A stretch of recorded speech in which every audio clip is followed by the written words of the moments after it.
এক বৃদ্ধের বাড়ির সাথে ছিল একটি পুরনো আম গাছ।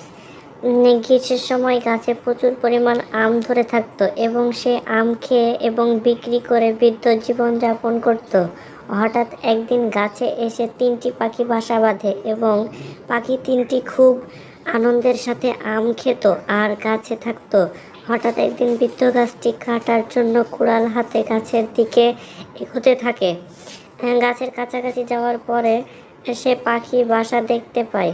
পাখিগুলো তার আশা দেখে অনেক ভয় পায় এবং ছটফট করতে থাকে। বৃদ্ধ পাখিগুলো দেখে অনেক মায়া হয় এবং পাখির কাছে যে বলে, তোমরা ভয় পেও না, তোমাদের জন্য আমি গাছটি কাটবো না, কারণ তোমরা আল্লাহর সৃষ্টি আর আল্লাহর সৃষ্টি রক্ষা করা উচিত।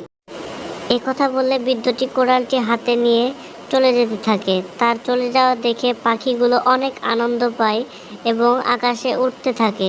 আকাশে উড়তে উড়তে পাখিগুলো বৃদ্ধের জন্য দোয়া করে।